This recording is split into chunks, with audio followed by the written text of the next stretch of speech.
Today we're taking a look at these college basketball matches, which are happening on Tuesday, March 14, 2023, and giving you our team and total picks for today. Welcome back to High Stakes. Before we dive into our video, don't forget to subscribe and push that notification bell to get notified as soon as we release these sport prediction videos, and make sure to watch it till the end so you don't miss any of our picks. Also check out our Patreon if you want access our premium picks. Our Patreon is a way for us to help you improve your chances of making more money. You will find the link in description and comment section below. One more thing before we start, check out our new channel High Stakes Props and Parlays, where you can find our player props and parlay picks predictions. You will find the link in the description and comment section below. Mississippi State vs Pittsburgh. This is a clash of styles as the Mississippi State Bulldogs come in representing a more physical conference in the SEC, while the Panthers come in representing a more finesse conference in the ACC. Mississippi State has the stronger resume of the two teams with wins over a wide range of styles of opponents. The Bulldogs will impart their will on this contest with a physical and tenacious defense against the Panthers. Unlike Alabama, the Panthers don't have the length or athleticism to bother the Bulldogs. Both of these teams ended the season poorly, but I like Mississippi's style of play to win in this game. The Bulldogs are 5-2 in neutral site games this year, while the Panthers are just 1-2. Defense travels very well, and that will be the case in this matchup. Take Mississippi State minus 1.5 points. The Panthers are averaging 76.1 points per game and 74.4 points per game on the road. They play at a slow pace, averaging 69.6 possessions per game, and they're facing a team that is giving up 62.9 points per game on the road, so expect them to be held under their average in this game. The Bulldogs are averaging 65.9 points per game and 62 points per game on the road. They play at a slower pace, averaging 67.2 possessions per game, and they're facing a team that is giving up 85 points per game in their last 3 games, so expect them to score enough points to push the score over the total. Take the over 135 points. Bradley vs Wisconsin. The Badgers have been inconsistent, but they've shown glimpses of high-ceiling basketball, competing against some of the best in the country. Bradley had been riding high, but when they faced adversity in the MVC title game, they were unable to answer the call. Wisconsin takes great care of the ball and should also be able to capitalize against a Bradley team that has not been keen on forcing turnovers. Lastly, the Badgers have been great at eliminating assists and forcing foes to heave up shots as the shot clock expires. Look for Wisconsin to advance here. Take Wisconsin minus 3.5 points. This total is slated low for a valid reason. The Badgers are bottom 15 in terms of pace of play, and the Braves sit bottom 100 in the country. Not only have the teams played slow, but they have elected on taking more outside shots, which creates much more scoring variance. Each defense has also been very sound in transition and have not fallen victim to allowing fast breakpoints often.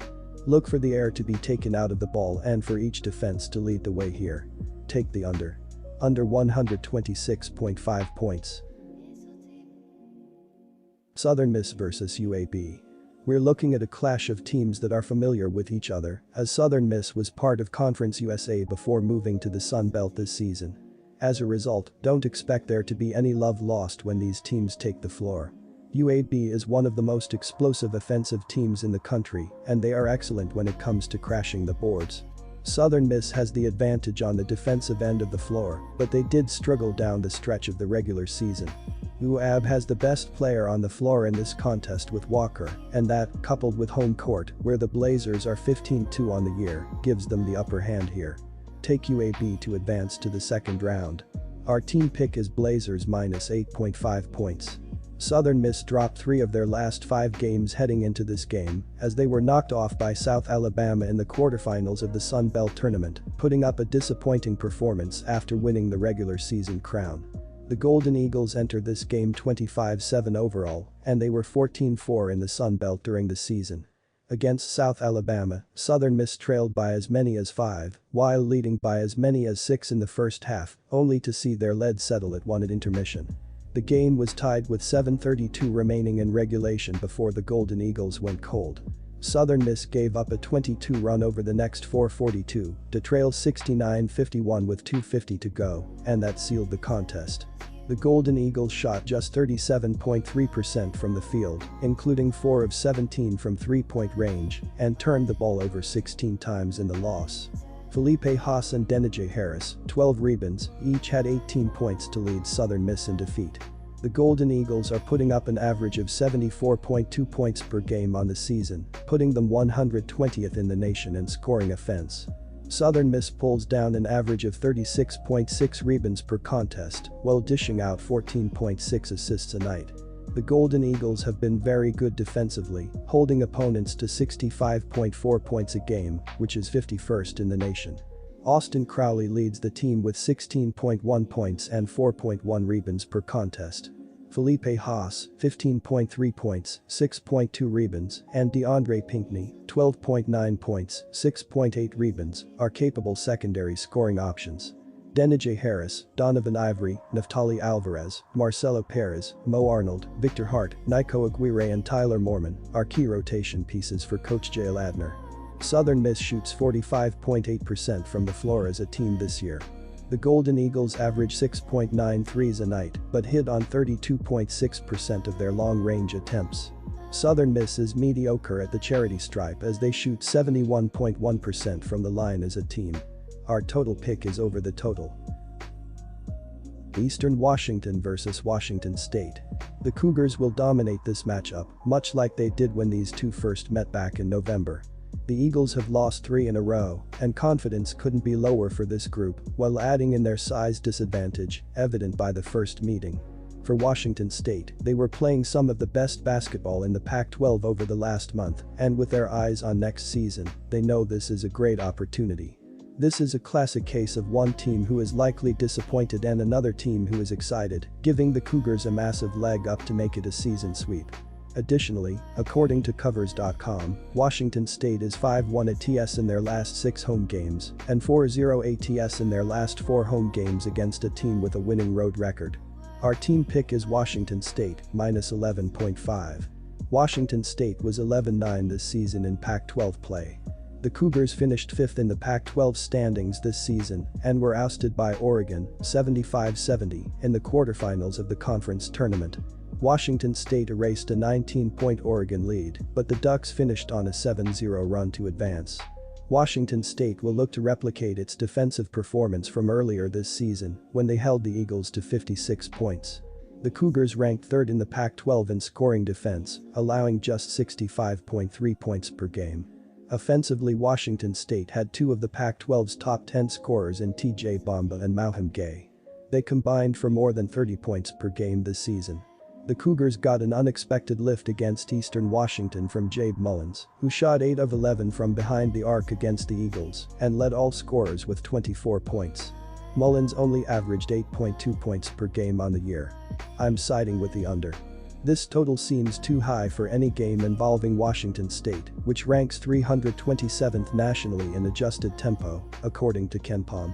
The Cougars rank in the top 60 in scoring defense, mainly because of the slow pace at which they play. Even if Eastern Washington shoots a high percentage on Tuesday, I expect the Cougars to control the pace and take their time to work the ball inside to Gay.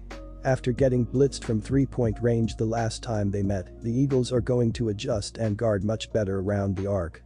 I'm expecting a game in the low 70s, which will hold the Eagles below their season average. The over only hit in 12 games this season for the Cougars. I like the under 151 points. Seton Hall vs Colorado. This is the clash between a couple of defensive-minded teams. Both schools struggle to shoot the ball from deep and are far away from an elite level when it comes to offensive efficiency. Seton Hall makes just 5.8 triples per game, 326th in the country, on a 32.8% clip, 259th, while Colorado hit 6.5 threes, 282nd, on a 31.9% clip, 304th. Hereof, I'm expecting to see a tight battle, so give me the underdogs to cover a 4.5-point spread. Both Pirates and Buffaloes have been pretty inconsistent lately, and it's hard to trust either side. Seton Hall is 2-6 SU and 3-5 ATS in its last 8 games overall, though the Pirates have covered the spread in 5 straight outings on the road. On the other side, Colorado is 3-5 SU and 5-3 at TS in its past 8 contests overall, and 3-4 at TS in its previous 7 showings at home. Take the Seton Hall Pirates plus 4.5 points. Colorado battled bravely against the Bruins and kept it close for most of the game, but UCLA had more firepower in the crunch time. The Buffaloes shot 51.0% from the field, 10 for 23 from deep, and posted a 14/15 assist-to-turnover ratio. However, they forced the Bruins into just 9 turnovers and allowed 10 offensive rebounds while pulling down only 5 in return. Junior forward Tristan da Silva notched up 17 points and 6 rebounds, and sophomore guard Julian Hammond added 14 points, 6 assists, and 4 boards. Seton Hall went 10-10 in the conference play and finished 6th in the Big East. The Pirates are number 77 in the NCAA net rankings and number 70 in the KenPom rankings. They score 106.7 points per 100 possessions, 145th in the nation, on 44.2% shooting from the field, 209th, while yielding 94.5 points in return, 22nd, on 41.6% shooting from the field, 54th. Our total pick is over the total.